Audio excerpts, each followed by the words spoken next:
Irmãos, a gente vai fazer uma caminhada na carta do apóstolo Pedro, a primeira carta dele aos dispersos, aos peregrinos, no Ponto, na Galácia, na Bitínia, que é a parte oriental da atual Turquia. Ele escreveu essa carta para igrejas que estavam sofrendo ou estavam para sofrer perseguição, a perseguição de Nero, aquele doido que na história tocou fogo em Roma e botou a culpa nos cristãos. Ele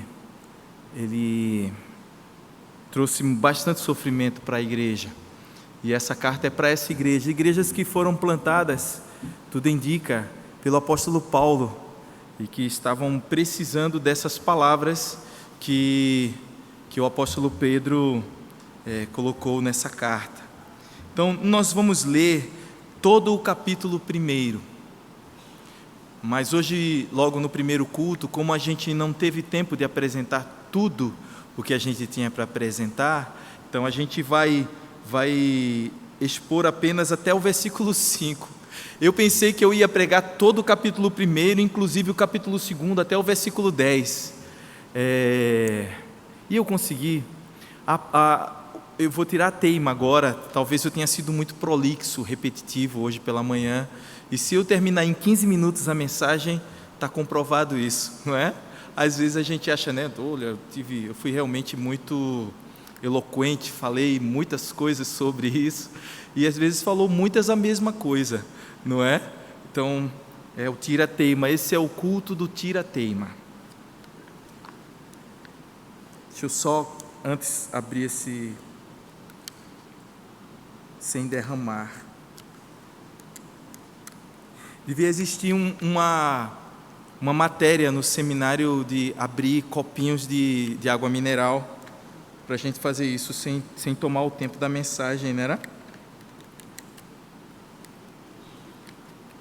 Amém.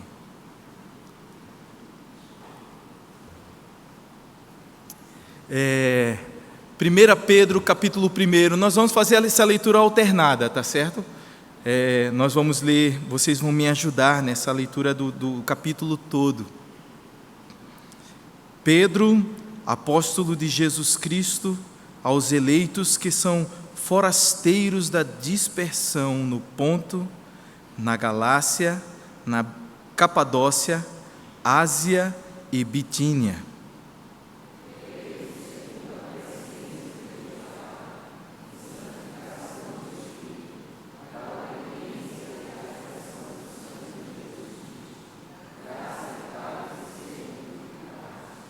Bendito Deus e Pai de nosso Senhor Jesus Cristo, que, segundo a sua muita misericórdia, nos regenerou para uma viva esperança, mediante a ressurreição de Jesus Cristo dentre os mortos.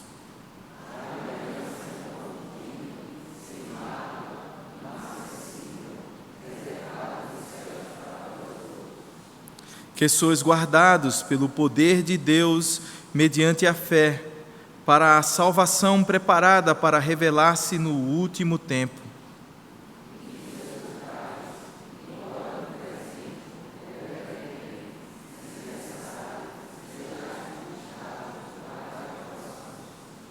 Para que, uma vez confirmado o valor da vossa fé, muito mais preciosa do que o ouro perecível, mesmo apurado por fogo, redunde em louvor, glória e honra na revelação de Jesus Cristo.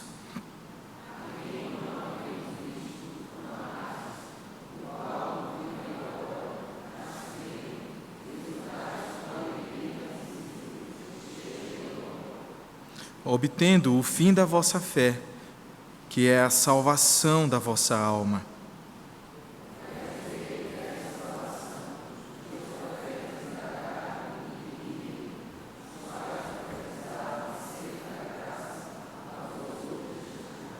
Investigando atentamente qual a ocasião ou quais as circunstâncias oportunas indicadas pelo Espírito de Cristo, que neles estava, ao dar de antemão testemunho sobre os sofrimentos referentes a Cristo e sobre as glórias que os seguiam.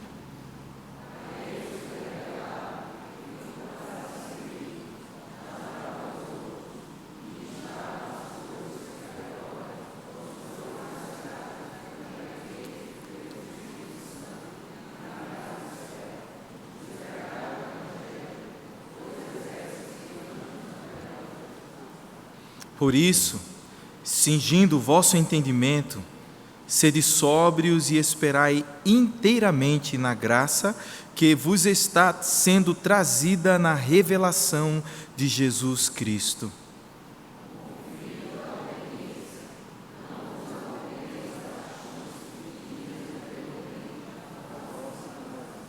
Pelo contrário, segundo é santo aquele que vos chamou, tornai-vos santos também vós mesmos em todo o vosso procedimento.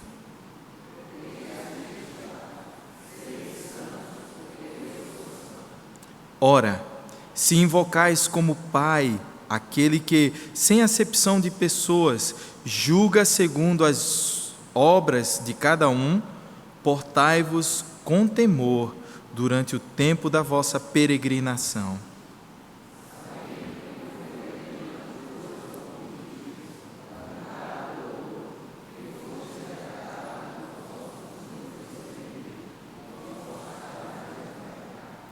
Mas pelo precioso sangue, como de cordeiro sem defeito e sem mácula, o sangue de Cristo.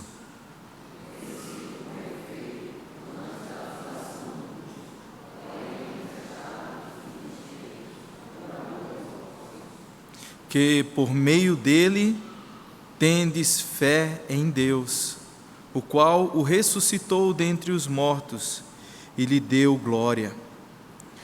De sorte que a vossa fé e esperança estejam em Deus.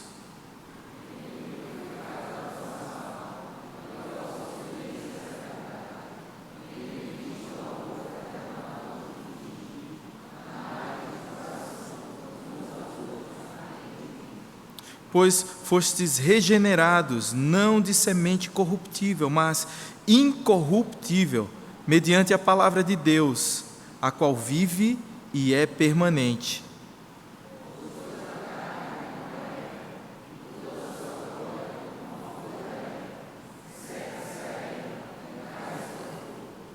A palavra do Senhor, porém, permanece eternamente. Ora, esta é a palavra que vos foi evangelizada. Vamos orar? Ó Deus Todo-Poderoso, como é bom estar aqui, neste lugar, juntos, sabendo que o Senhor está presente entre nós, sabendo que o Senhor é o alvo deste culto, o fim deste culto. Que o Senhor abençoe, Pai, e nos dê a graça de sermos instrumentos Teus, ó Pai. Em nome de Jesus. Tem misericórdia de mim, que sou pecador, que muitas vezes quero falar aquilo que não está escrito, que tenho pudores, que tenho zelos, que tenho ideias, que tenho, às vezes, a imaginação. Senhor, que a minha mente, a nossa mente, estejam cativas à Tua palavra. Que o Senhor nos abençoe, Pai, que o Senhor nos dirija para a Tua glória, no nome de Jesus. Amém. Amém.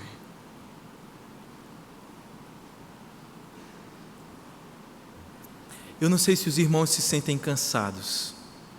Eu, de um tempo para cá, tenho me sentido constantemente cansado, com muito sono.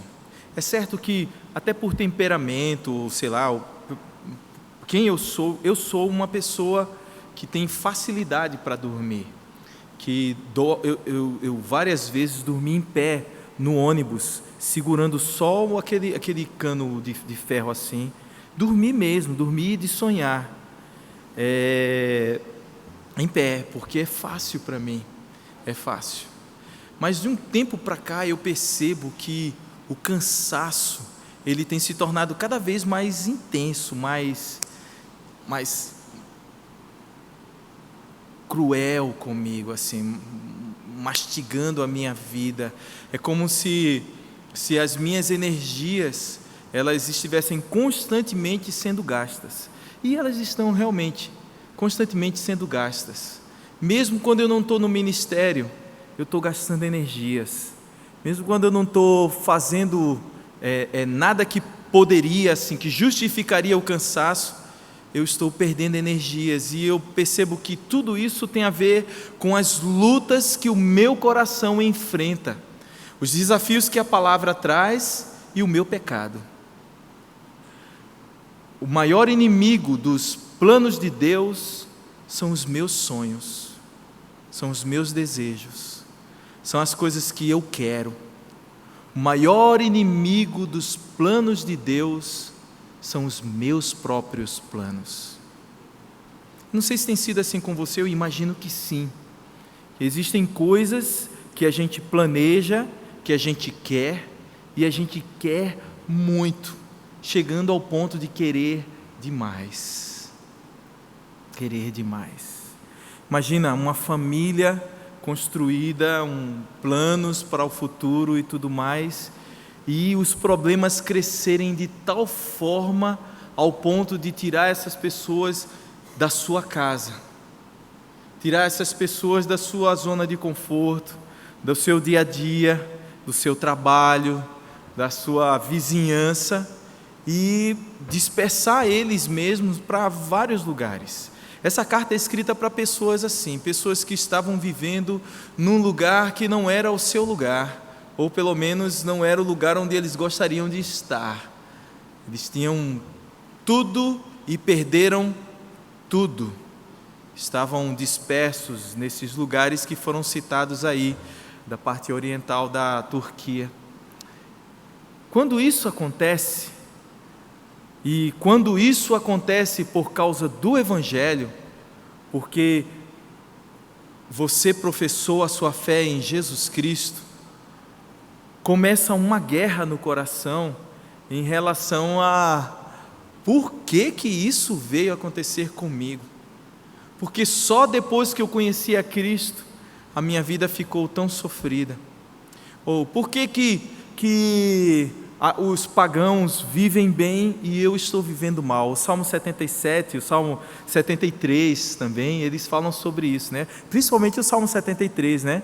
Ele diz assim: eu invejava os arrogantes, os ímpios, porque eles estavam bem enquanto eu. Se eu pensasse em só dizer tudo aquilo que passa pelo meu coração, eu acho que eu desviaria os teus filhos. Andar com Cristo não é fácil. Não é fácil. E eles estavam perguntando, talvez, vale a pena seguir a Jesus Cristo? Se a vida muda nesse sentido, se as coisas acontecem desse jeito? Carta para peregrinos, para dispersos, para pessoas que estavam passando por esse tipo de dificuldade, parece não ser uma carta para nós, mas é uma carta para nós também. Porque é uma carta para pessoas que estão vivendo num lugar que não é seu, não é o seu lugar. E talvez essa mensagem seja mais relevante ainda para nós, porque muitas vezes a vida quer nos fazer crer que esse é o nosso lugar, que essa é a nossa vida, que o nosso dia a dia é o ideal para nós, ou pelo menos os nossos planos para o futuro são planos ideais. São coisas sem as quais nós não seremos felizes, seja no presente ou seja no futuro. Nós idealizamos de tal forma que a nossa alegria está logo à nossa frente, e nós começamos a trabalhar, nós acordamos pela manhã, pensando nas coisas que nós precisamos fazer, nós nos movemos, toda a nossa como é que eu digo, aquilo que nos move, o combustível da nossa vida, muitas vezes são os nossos planos. Mas e quando aprouver a Deus mudar esses planos? É quando apraz a Deus mudar esses planos que começa a guerra. As coisas nem sempre são do jeito que nós gostaríamos que fossem. E num tempo de crise como esse que nós estamos vivendo, né? A falta de emprego, o acirramento, né, das dificuldades, alguns também de quebra enfrentando enfermidade ou separação, né? Filhos que se rebelam contra os pais, ou pais que tentam a vida dos filhos constantemente, né? Esse tempo de luta pode nos tirar de vista a verdade. E nós podemos começar a achar que essa realidade é que é a nossa realidade, que esse tipo de vida é a vida que nós precisamos viver, que os nossos planos é que são o nosso ideal de vida. O apóstolo Paulo, que plantou essas igrejas, possivelmente, ele escreveu no final da carta aos Romanos que se a nossa esperança se resume só a essa vida, nós somos os mais miseráveis de todos os homens. Parece que nós temos vocação para sermos miseráveis, não é verdade? Porque todos os nossos planos são justos, todas as coisas que nós queremos procedem, são boas, são importantes. Tudo que eu quero é bom para mim e para minha família. Mas quando Deus não quer, aí, rapaz, começa a guerra. Eu lembro de várias vezes que eu preferi voltar andando para casa, porque eu queria conversar com Deus. E a conversa se transformava em briga com Deus. Que as coisas não estavam andando do jeito que eu queria, do jeito que eu tinha planejado, do jeito que era para ser assim, Senhor. Eu tenho certeza que as coisas que eu quero são o melhor. E Deus dizia assim, é não, ou pode até ser, mas não é o que eu quero para você. O que eu quero para você é isso que você está vivendo. Eu, Luciano, coloquei você nessa situação. Para entender essa carta, a gente precisa ter essa perspectiva. Essa carta é para mim, essa carta é para todos nós. E precisamos também olhar para o apóstolo Pedro. O apóstolo Pedro é uma figura ímpar na Bíblia, em muitos sentidos, porque ele quebrou muito a cara, ele sofreu muito, ele deu muita cabeçada na parede para poder falar as coisas que ele está falando aqui nessa carta. E essas coisas que ele está falando, ou nelas a gente encontra muitos momentos que o apóstolo Pedro viveu e que agora ele coloca aqui com toda a propriedade, porque é necessário, ou muitas vezes é importante, que a pessoa que está falando aquilo que está falando esteja vivendo, ou tenha vivido no passado, tenha superado essa etapa, Deus tenha concedido para ele a bênção de poder passar por aquele sofrimento para chegar para uma outra pessoa e poder dizer para ela assim, olha, é assim mesmo, eu vivi isso, e foi assim, assim, assim. Eu lembro que, eu percebo pelo menos, que depois da minha depressão, o que eu tenho para dizer para as pessoas que estão passando por depressão, ou que são fortes candidatos à depressão, tem muito mais procedência. Aprove a Deus colocar no meu caminho a depressão mesmo.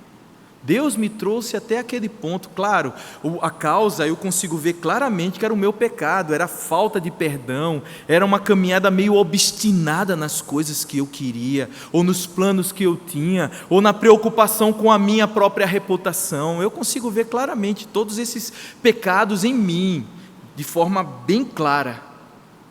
Mas Deus me levou até o fundo do poço, para que eu pudesse ter palavras que pudessem ajudar pessoas que estão passando pelo que eu passei.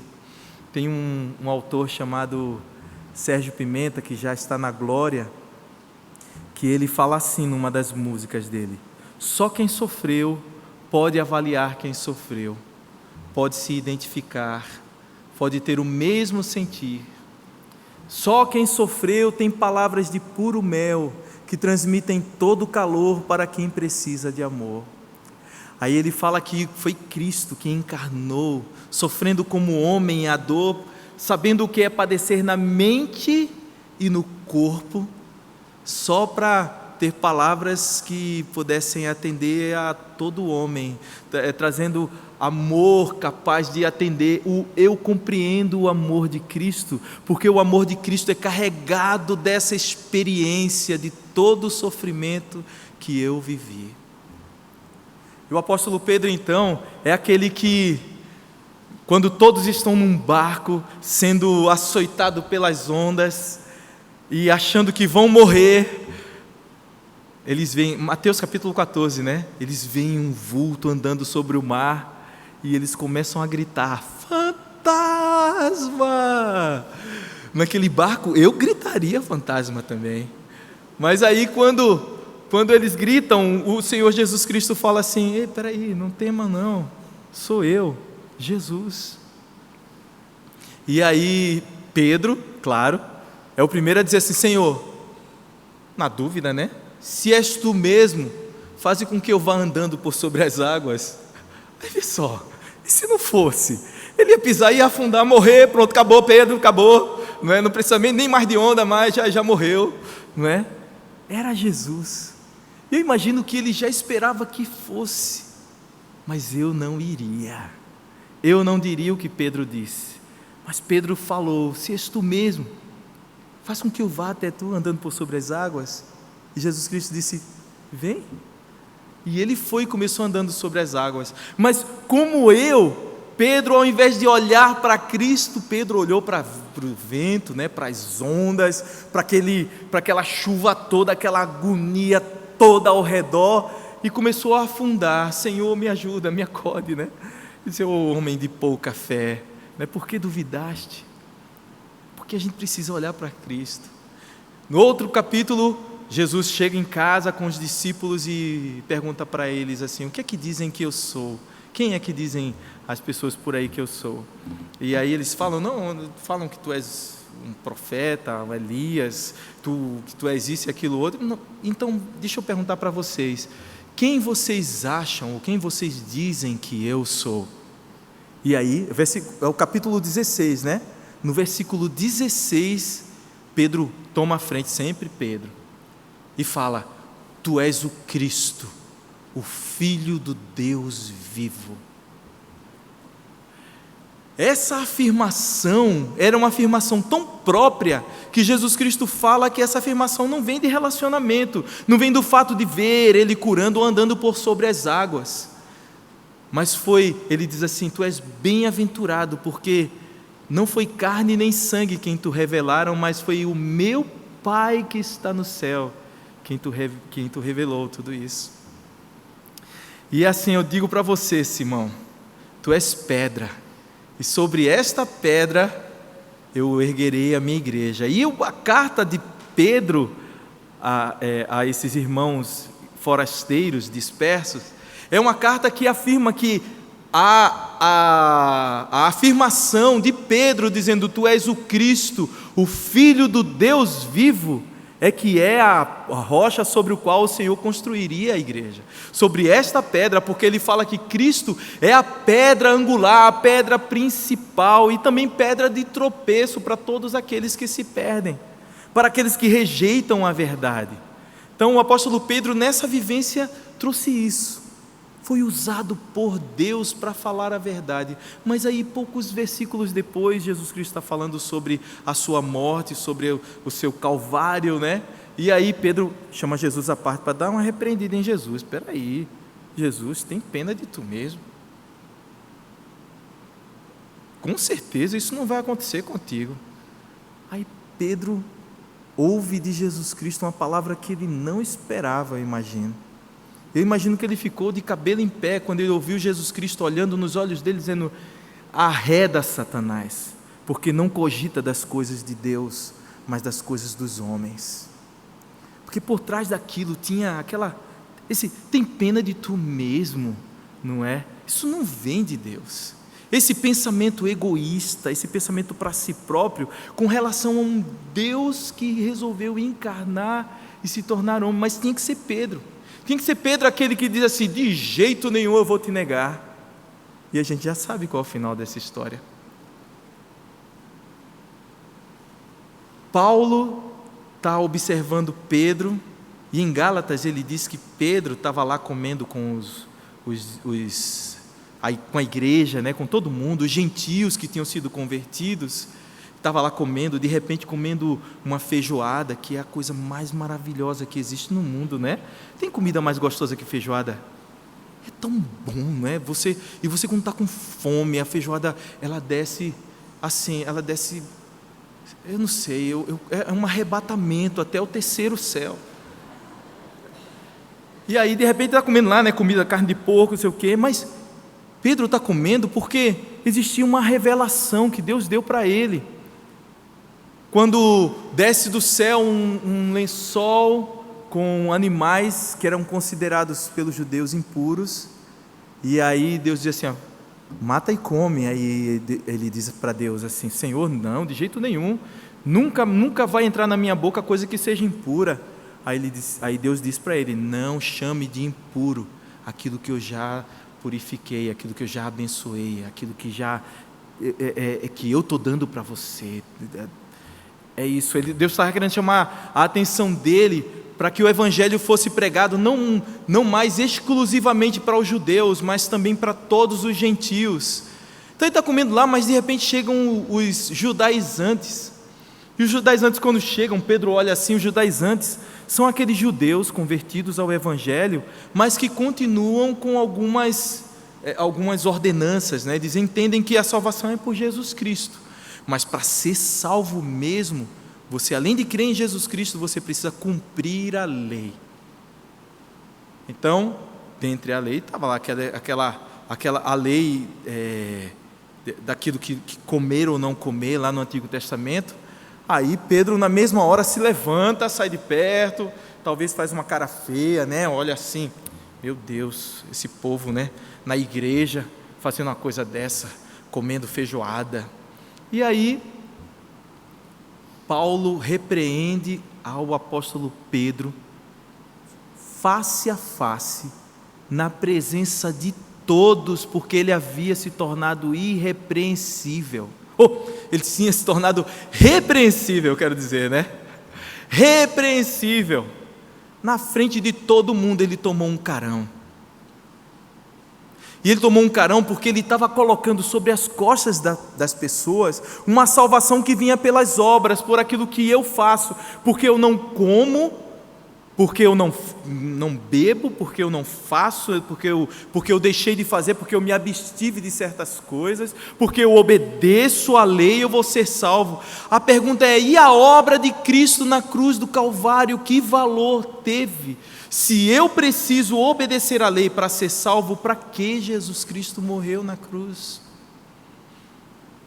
E é uma pergunta que muitas vezes passa pelas cabeças, pelo menos passou pela minha, não objetivamente, mas eu ficava olhando as pessoas que estavam na igreja, que às vezes faziam jejum, que às vezes oravam chorando assim diante do Senhor, pedindo misericórdia pelo seu pecado, e eu me achava justo, me achava um menino bonzinho, caminhava bem, estava na igreja, cantava no conjunto da igreja, tocava, era um filho obediente.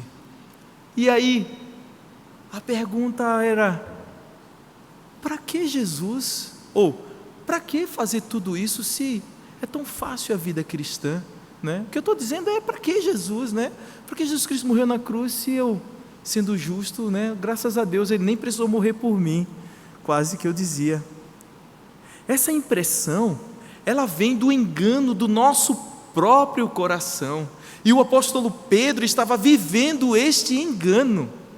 E aqui nessa carta ele apresenta a graça de Deus de uma forma tão poderosa e própria, de alguém que aprendeu as duras penas que é necessário obedecer a Cristo. E que o encontro com Cristo é tão transformador, que mesmo aquilo que está mais arraigado no nosso coração, que anda conosco inclusive no ministério, e que nos atrapalha, que nos impede de chegar até Deus, ou de absorver tudo aquilo que vem de Deus, que tudo isso seja retirado, nos impede a caminhada.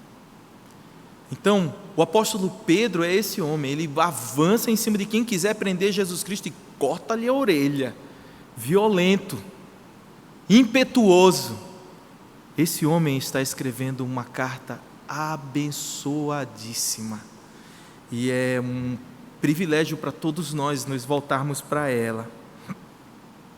O apóstolo Pedro escreveu essa carta para esses homens e mulheres eleitos, versículo 2 fala, eleitos segundo a presciência de Deus. Aí eu queria parar também nessa palavra, presciência, eleitos segundo a presciência. O apóstolo Paulo fala, aos que antes conheceu, a estes também predestinou. Pronto, antes conheceu e presciência é a mesma palavra, prognoses ou prognosco.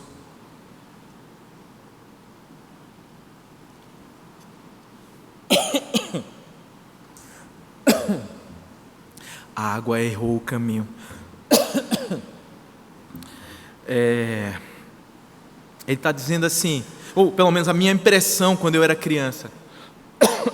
Quando era criança não, quando eu já era jovem, macaco velho, era, Deus olhou para mim, viu que eu ia prestar e me salvou. Eu fui eleito, ou fui escolhido, ou fui predestinado por Deus, porque Deus viu o melhor que há em mim. Tem até cânticos que falam isso. Quando a versão brasileira daquele cântico, Quem Sou Eu, é, não apenas por quem sou, mas porque tu és fiel. Esse apenas aí coloca o homem no centro, no centro não, né? Mas um parceiro de Deus na salvação, né? Ou na justiça da caminhada, né? Não apenas por quem sou, mas é não por causa de quem sou. É apesar de mim nessa caminhada. A nossa caminhada não tem nada a ver com a nossa justiça. E presciência aqui a palavra fala de um Deus que não somente sabe o que vai acontecer, mas um Deus que age no futuro, que é ativo em todas as coisas que vão acontecer. Ele sabe o futuro porque Ele escreveu a nossa história. Ele escreveu cada detalhe da minha vida. Claro, Ele não escreveu o meu pecado. Esse é o grande desafio, é aceitar que eu sou completamente responsável pelo meu pecado, mas que Deus é totalmente soberano em todas as coisas.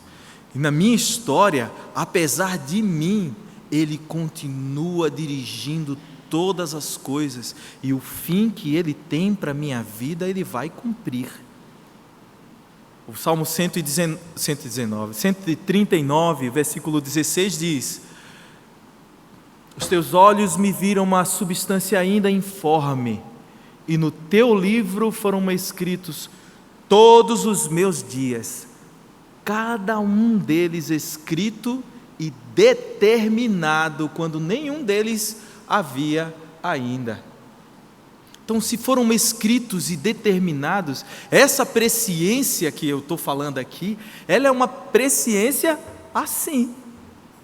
E eu preciso olhar para esse momento de crise que estou vivendo, ou de crise que o Brasil está vivendo, ou de qualquer tipo de tribulação que não tenha nada a ver talvez com essa crise que eu esteja vivendo, seja por causa de falta de emprego, ou por causa de falta de saúde, ou de falta de paz, ou concordância dentro de casa, o que quer que seja, eu preciso olhar com os olhos da minha fé. Quais são os olhos da fé?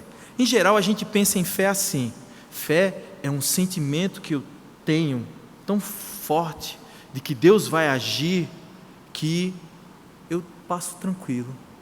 Fulano de tal tem uma fé, rapaz, que ele, não sei, ele não sente essas coisas, não é? Eu lembro que antigamente eu tinha uma fé, que eu enfrentei as minhas lutas com tanta facilidade, e hoje não.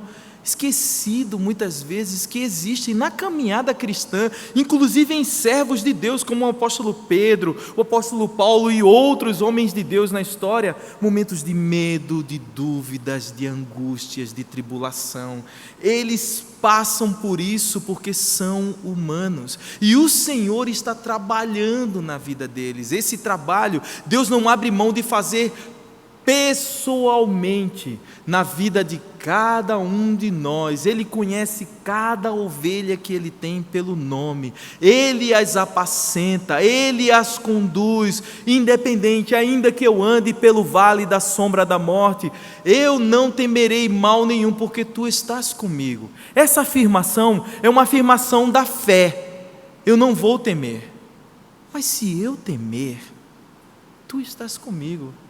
Está tudo pelo mesmo preço, é do mesmo jeito. O Senhor está comigo, Ele é o meu pastor, a sua vara e o seu cajado me consolam. E o convite de Jesus é esse, né?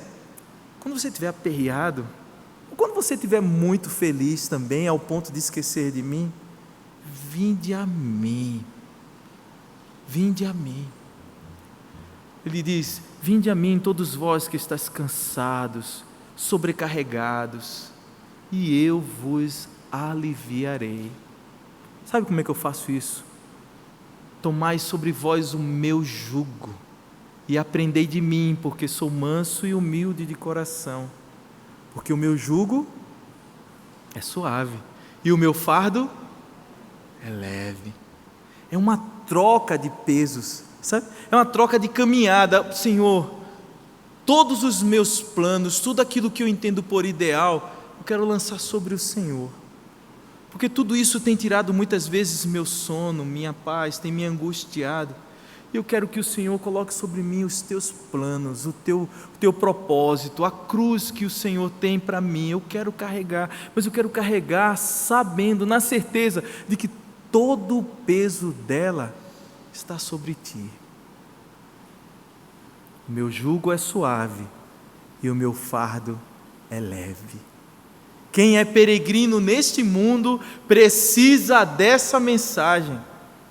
Nós não somos dessa terra, nós somos verdadeiramente extraterrestres, habitando neste mundo de passagem. E olha, a vida é curta, é curta.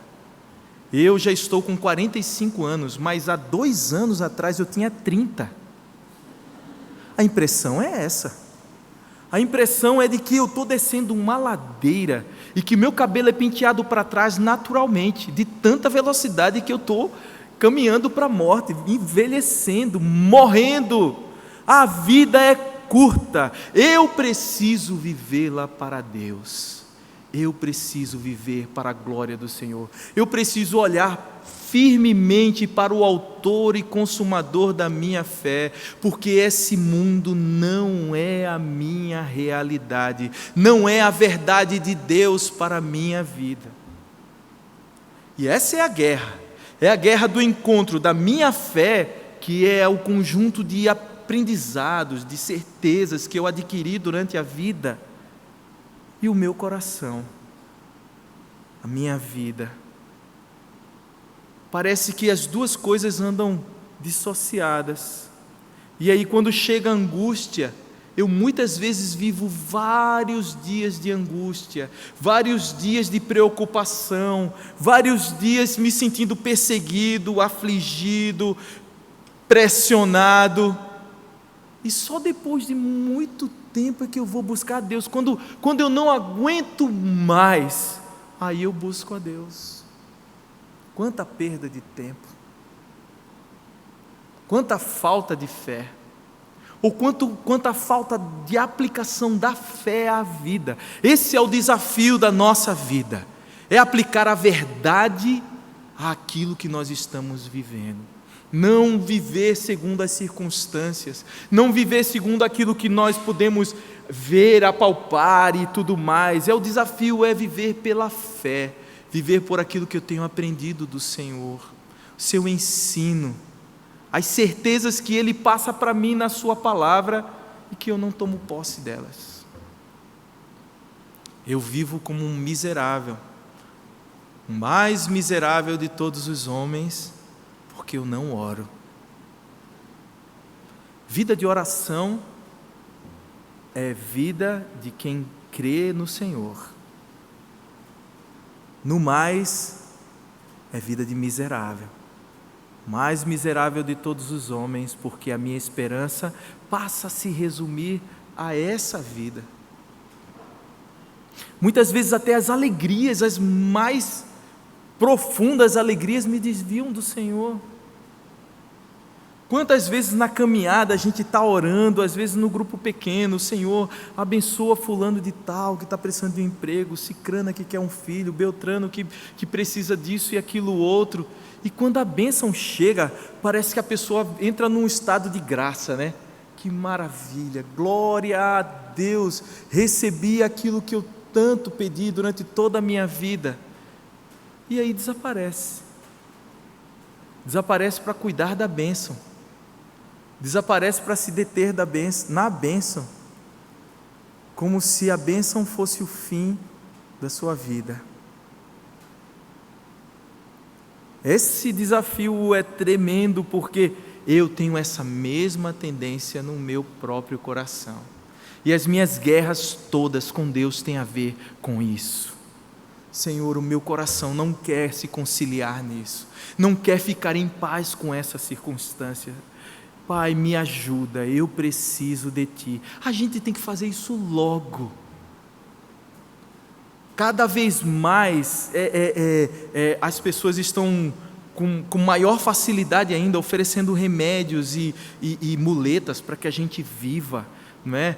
Quando se fala em paciência, muitos crentes, ao invés de buscar a Deus, contam até 10 para poder viver a vida cristã em paz. Dão testemunho pela carne, dão testemunho porque são crentes, e Deus me livre de dar um mau testemunho do Senhor, mas nem lê a Bíblia.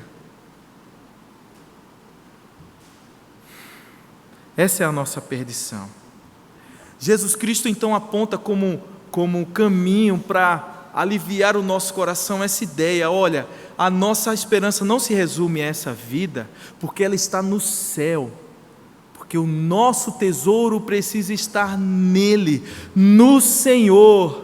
E essa esperança, ele chama, o apóstolo Pedro, aqui no versículo 3, ele diz assim: é uma esperança viva. Então bendito seja Deus e Pai, o Deus e Pai de nosso Senhor Jesus Cristo, que segundo a sua muita misericórdia, não me dando aquilo que eu merecia, todo o castigo que eu merecia, segundo a sua muita misericórdia, nos regenerou, mas nos regenerou para uma esperança viva, uma viva esperança, mediante a ressurreição de Jesus Cristo, uma herança que não murcha, incorruptível, sem mácula, imarcessível, reservada nos céus para vós outros, que sois guardados. Vê só, nós somos guardados pelo poder de Deus, mediante a fé, para a salvação preparada para revelar-se no último tempo. Eu vou olhar para Deus e vou dizer: Senhor, Tu és o fim principal da minha vida. É para Ti que eu vou viver, porque essa vida vai passar, rapidamente vai passar, mas o meu tesouro está em Ti. Em Mateus capítulo 6, versículo 19 a 21, Jesus Cristo fala: não ajunteis para vós outros tesouros aqui na terra. Ele não está dizendo que a gente não deve trabalhar, não deve estudar, não deve construir. Ele está dizendo assim: não coloque o seu coração nessas coisas, ou torne essas coisas mais importantes do que me seguir. Ajuntem para vocês tesouros nos céus, ou coloquem os tesouros que vocês tenham nos céus, entreguem a Deus.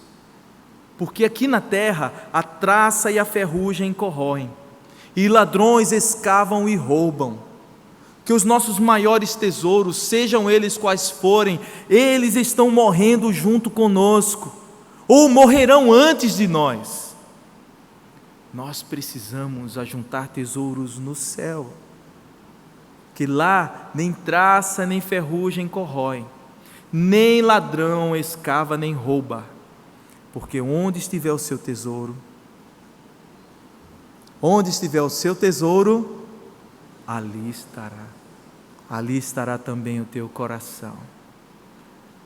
As minhas guerras têm tudo a ver com onde está o meu coração.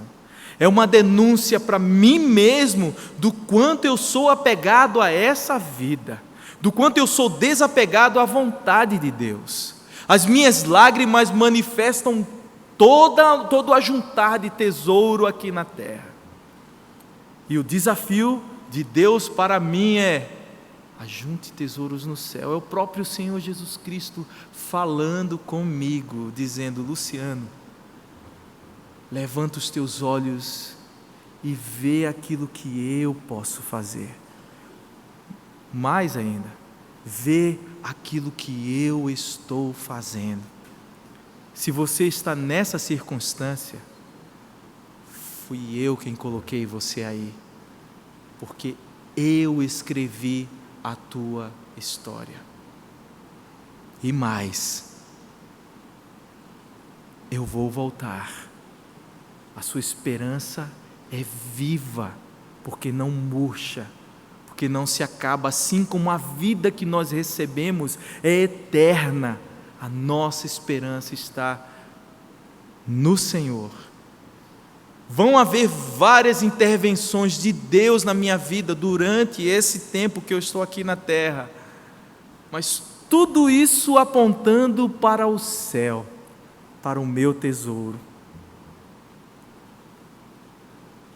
Tem um cântico, queria convidar Isaac para vir aqui, para a gente cantar juntos, que ele cita Isaías capítulo 49, os versículos 14, 15 e 16, pelo menos lembra a gente do capítulo 15, do versículo 15, Isaías 49, 15, mas no 14 talvez a gente esteja dizendo assim: o Senhor me desamparou, o Senhor se esqueceu de mim. A resposta de Deus para a vida da gente é: pode uma mãe esquecer-se do filho de seu ventre, de forma que não se compadeça daquele filho que saiu de dentro dela, aquela criança, aquele bebezinho? Mas ainda que essa mulher venha se esquecer de seu filho, eu não me esquecerei de ti. No versículo 16 ele fala: eis que na palma das minhas mãos eu te gravei. Glória a Deus, os teus muros estão constantemente diante de mim. Ele é presente, Ele é o nosso Deus. Então vamos cantar?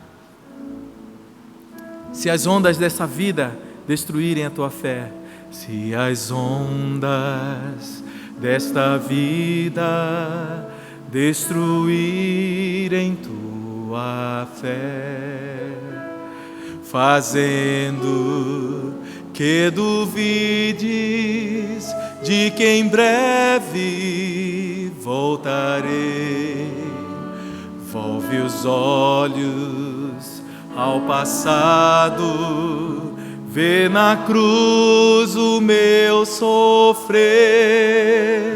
Queres provas mais do que esta? Tanto amei que a vi. Ele morreu por nós, mesmo ser tão fácil esquecer o que falei. Se na história desse mundo os meus pés já empoeirei, mesmo que uma mãe viesse do seu filho se esquecer, ainda assim não haveria de me esquecer de ti. mas ainda que demore, ou mesmo que pareça, um dia prometi voltar e pronto estou a essa é a nossa esperança, mas ainda que demore,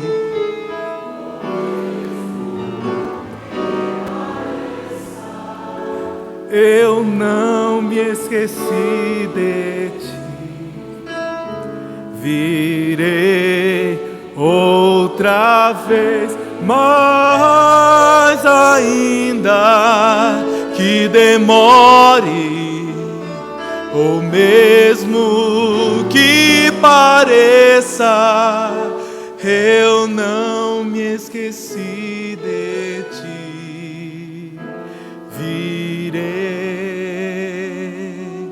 outra vez.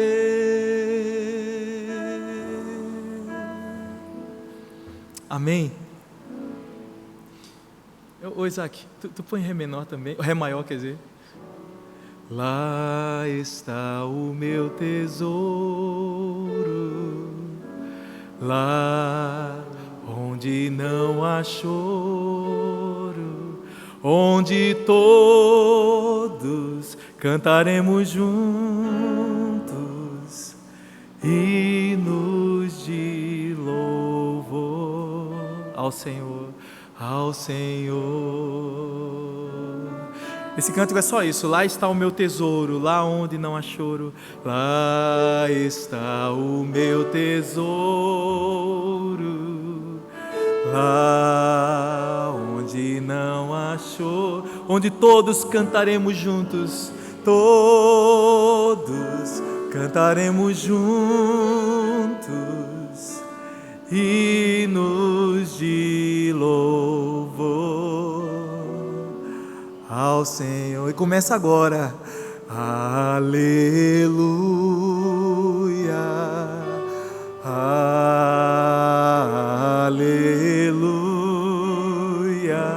aleluia, aleluia. Hinos de louvor face a face ao Senhor.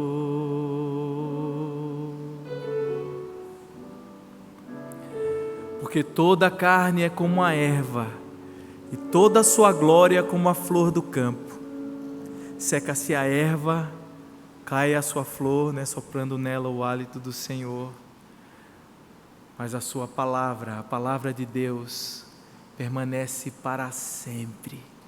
E foi essa palavra que nos foi evangelizada. Vamos orar? Deus amado, muito obrigado, Senhor. Tu és bendito, bendito eternamente, ó Deus, Pai de nosso Senhor de Jesus Cristo, porque segundo a tua muita misericórdia para conosco, tu nos regeneraste para uma esperança viva, uma esperança que não murcha, uma esperança que nós desejamos muito, Senhor, que alente o nosso coração durante esse tempo aqui, que nos faça nos conformar aos teus planos, que nos faça nos conformar ao momento em que nós estamos vivendo, não no sentido de descansar no pecado, mas de entender o teu caminho, e de entender que o teu caminho é infinitamente melhor do que o nosso caminho, que as nossas lutas, elas muitas vezes colocam o Senhor fora da nossa história, e nós deixamos de reconhecer o quanto o Senhor é misericordioso, e deixamos ou esquecemos que nós não somos aqui desse mundo. Nossa esperança não se resume a essa vida. Tem misericórdia de nós e nos ajuda, Senhor, a fazer encontrar a nossa vida, o nosso coração com a fé que nós temos recebido do Senhor, com o ensinamento da Tua palavra, que o nosso coração possa descansar em Ti, em meio ao sofrimento, em meio às lutas, em meio às faltas, e em meio às muitas alegrias também, em meio às vitórias, em meio aos êxitos. Nós queremos, Senhor, lembrar que a nossa vida, ou a nossa esperança, está nos céus, e que o Senhor, ainda que demore ou mesmo que pareça, o Senhor não esqueceu de nós, que o Senhor está conosco.